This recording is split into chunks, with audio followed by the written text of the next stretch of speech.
Okay, hopefully this is just a quick video.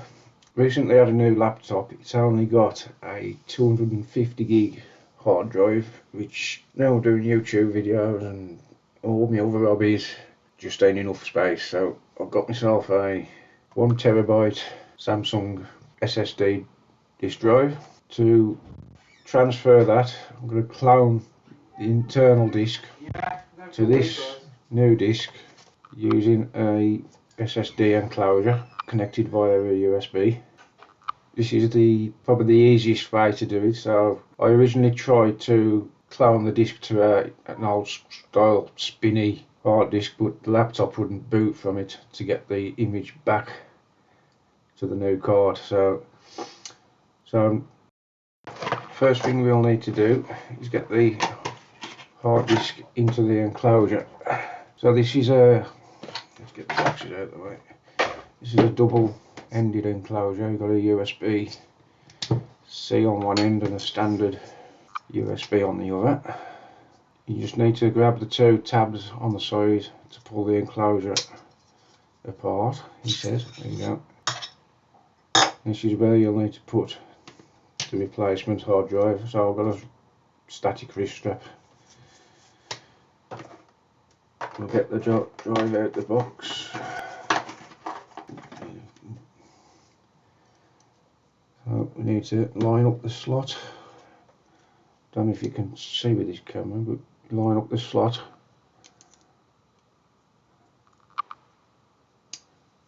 Press down. I think that's in. I don't know if that's in or not. There you go, that's it. There is with the enclosure, there's a screw kit to hold the drive down and get that out. Try not to lose anything. There is also a anti-static strip to avoid shorts. You put that between and you put the bolt in. Let's see how this goes. Okay, so you put that in there like that. Okay, so you got a grooved nut you put into the cutout at the top of the drive. Hold it down, and then you get the screw, and then you screw it down.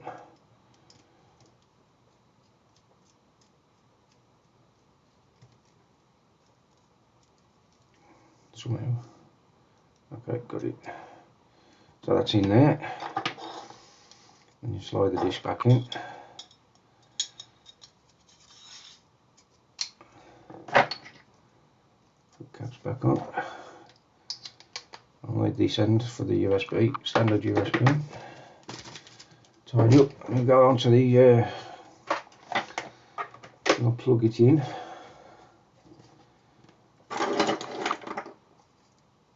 See if we get it get it on the screen.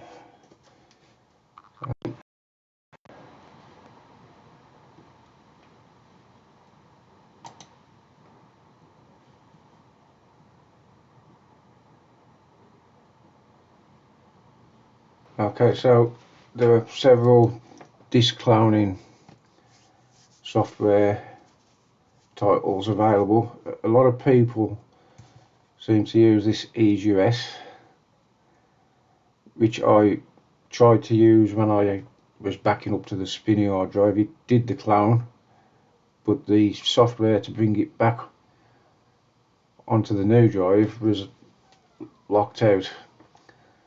Obviously there's some of the videos I watched were older ones, so they've obviously changed it so that you've got to buy the software now. So you can either buy the software. I've also found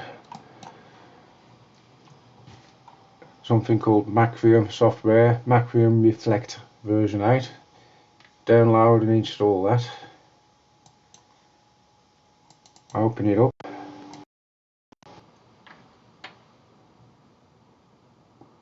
Check the box of the drive you want to clone. Make sure the other one's unchecked.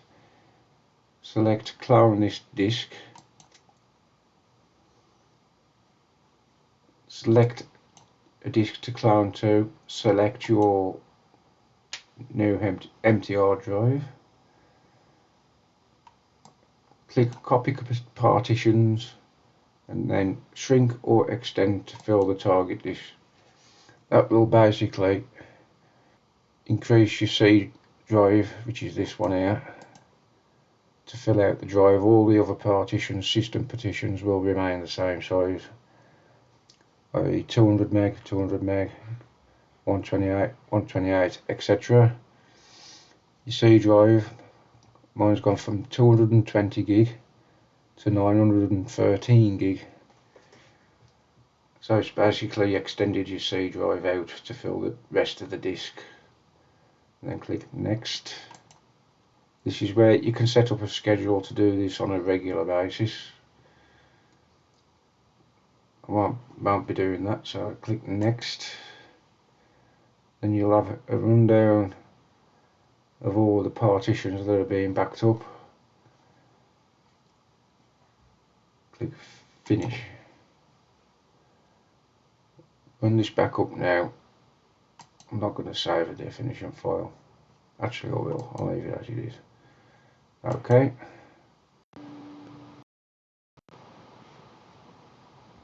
So the clone started. Lights flashing. Now when I did this to the hard disk, it took a while. I'm expecting it'll be much quicker for SSD to SSD. So I'll be back when we are complete.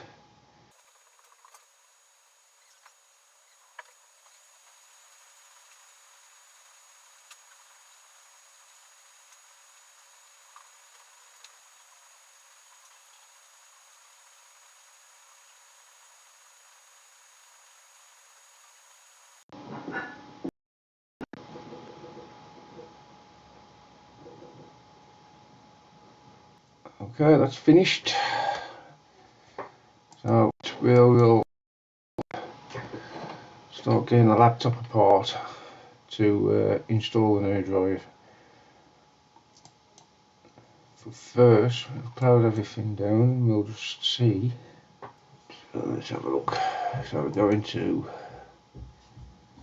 Disk Manager. Disk Manager, create and format, hard disk partitions. There you go. I'm not quite sure why it's gone from disk 4 to disk 3 in Disk Manager, but it's there. So we now have cloned hard drive.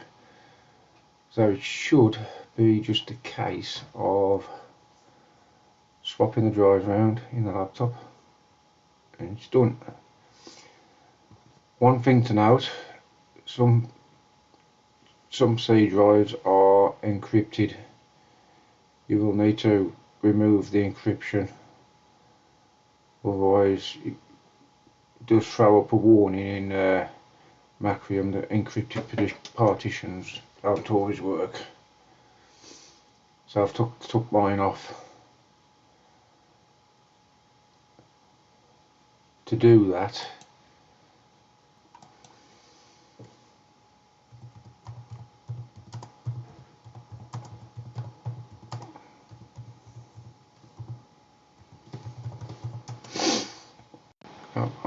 so you hold Windows, where's my Windows, press E, choose this PC,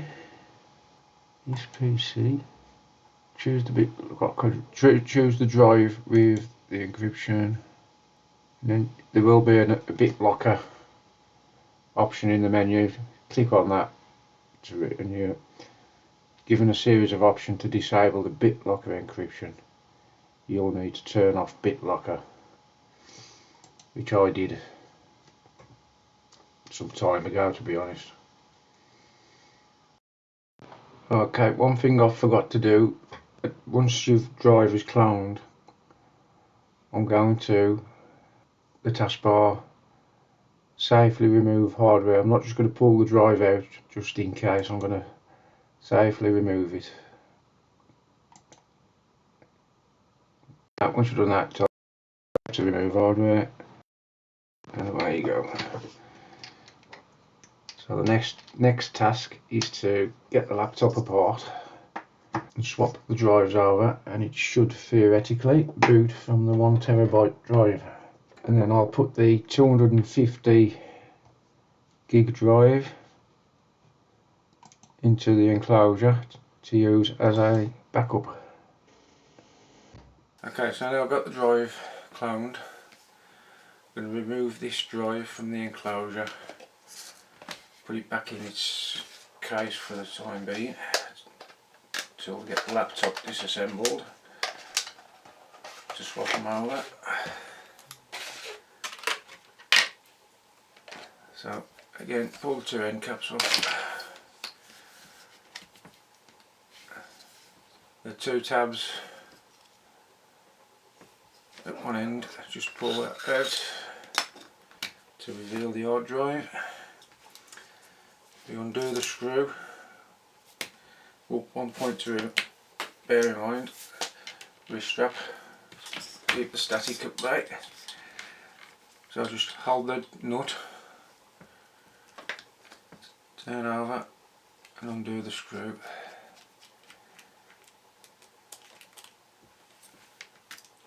There is a screwdriver with the kit, but it's a bit crap. I've used my magnetic one to capture the equipment. It'll spring up at you like so, and you just slide it out and put it back in the case. Keep those out. I'll leave the static pad, protection pad. That's to avoid shorts when you press down on the PCB. Temporarily reassemble that. Like I said, what I'm going to do is put the original 250 gig hard drive in this as a backup device. Let's get the screw and nut in the bag. And then we'll have a go at the laptop. Okay, so now ready for the disassembly of the laptop. I'm going to put a pad down for the laptop. Let's zoom out a bit. So,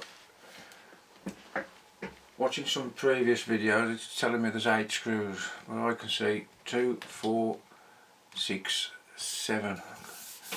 There's no other stickers anywhere, so I'm going to go with 7. I'll put the model number in the up the corner somewhere.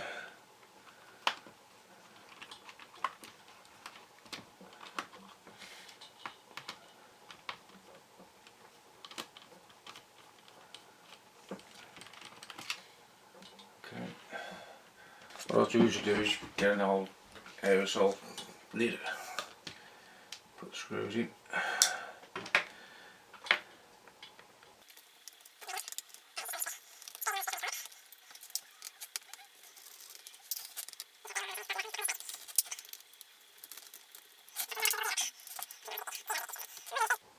Ones at the back are captured because they're not coming out.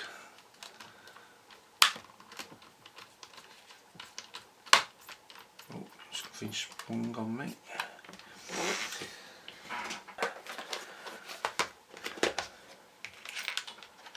I've got one of these little iFixit screwdriver clones. It's pretty good actually, it was off Amazon. I can't give you a link because the missus bought it for me. Let's get all these pry bars out. Excuse me. So now we need to somehow get inside.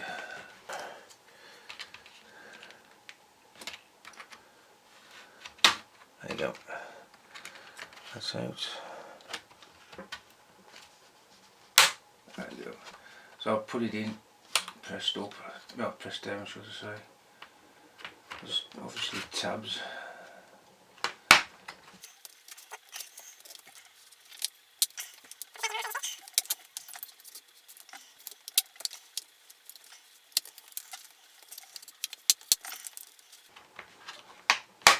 Basically just doing all around there, so it seems to be working.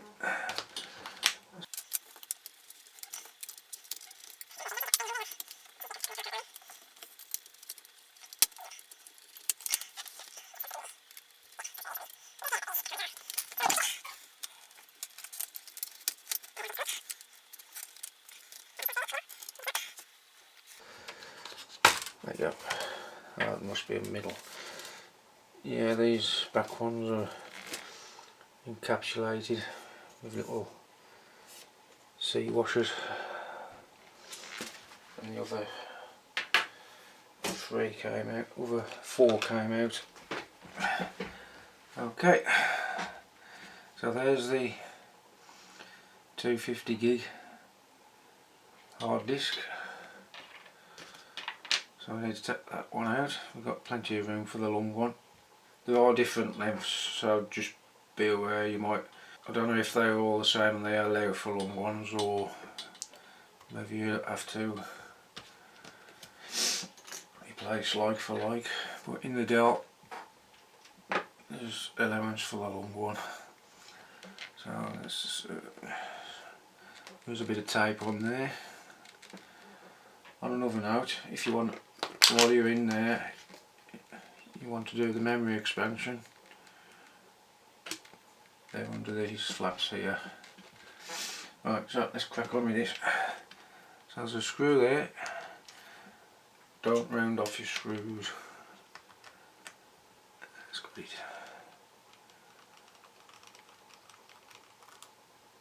Okay, I'll put that there for now. Looks like there's a bit of tape over it. Get some tweezers. That iFixit kit's got some tweezers in. There you go, it's sprung up. You'll feel it spring up and then you can slide it out of its slot.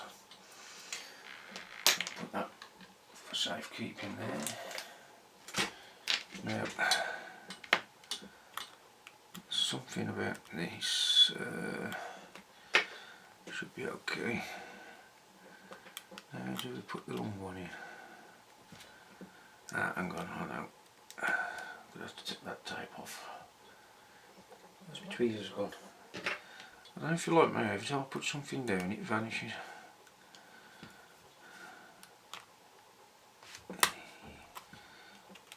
that come out?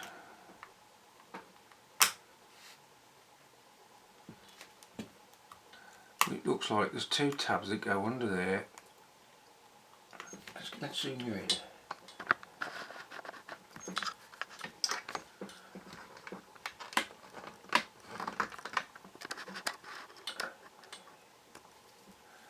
There's two tabs there and there on this piece. There's an arrow pointing outwards, so you need to get that out somehow.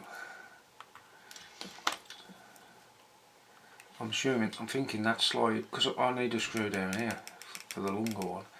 I'm thinking that slides out and goes at this end for the longer drives. So there's a tab there coming upwards and there's a tab there going down. So they do make it easy. One back in. Nearly. Oh, hang on, me out. Don't know if you saw that. So now that should slide completely out. You flip it round to the other end. That way, because you follow the arrows. Now it's got to go there, look, see the half moon? If I put it there, it's going to go past the socket, which is there. So I've got to go slide it in that way. And then you put it underneath.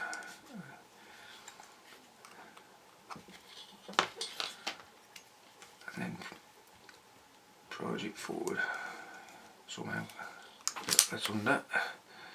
Slide it in till it locks. There you go, got it. Whew.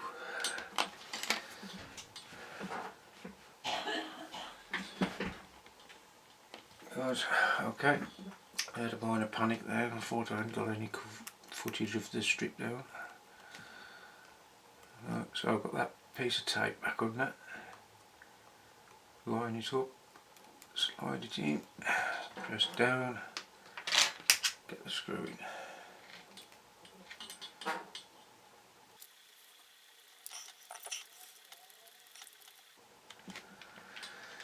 Okay, that's that. I'm going to put, before I close it up, just to make sure it works, so I'm just going to put it on its side, see if it boots. So I've gone into the HTTP boot screen to boot from the network. I'm going to turn it off. F12. So, okay. Not the greatest of views. So I've got into the BIOS. There is the drive. Looks like Windows didn't load correctly. Restart my PC, don't seem to have worked. Oh, luckily it's a touchscreen. Go off camera for that one. Yeah, it's booted. Let's just have a look at the drive. 1 terabyte, quarter full instead of nearly full. See if my documents are still all there, look. Just have a look at KiCad. That's one of my next projects, retro modem. Yep, there you go, there's a PCB layout. Okay, I think I'm going to get it closed up.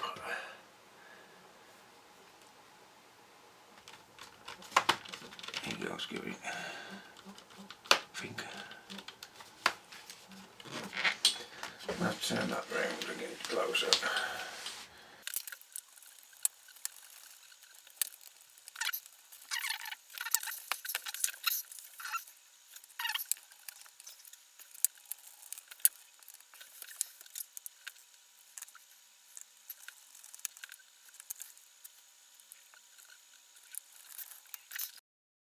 Okay, as you can see, I've just moved over the video footage for this video, and if we go into properties, there you go, capacity 913 gig, so that's the terabyte drive. So I've had a quick scan around, see if everything's working. For example, projects, let's go into projects and open a KiCad. Let's go into my retro Wi-Fi modem, which is one of my projects coming up. Let's open up PCB design. Yeah, that's there. Let's open up the schematic. That's there. So yeah, everything I've tried seems to be working. I'm now going to copy the files that I moved to that old spinny hard disk to create space for doing these videos. I'm going to move those back. Okay, that's a wrap for this video. I now have a 1 terabyte hard disk instead of a piffling little 250 gig. Nothing to say about the project really. It went quite well, it went really well. Even opening the back of the laptop up went really well. As for the first boot, going into the network boot drive screen, it was basically looking for a boot device on a network that didn't exist. Don't know why it did that, but once I rebooted and it came up with the Windows didn't shut down correctly error, pressed reboot and everything came on. So going to assume that it was an initialization, something somewhere along the line that it was initializing the hard disk hardware itself in the system, and then everything was good. Done a quick test, everything seems okay. I have now got a 250 gig SSD backup drive for my documents and so on. I'm now going to off camera swap out. I've got the old 250 gig spinny disk with a lot of files on that I swapped from the original SSD to that to get some room to do some of these videos. So my only recommendation from this, if you're buying a laptop, get a big hard disk or SSD. And that's it. See you at the next one.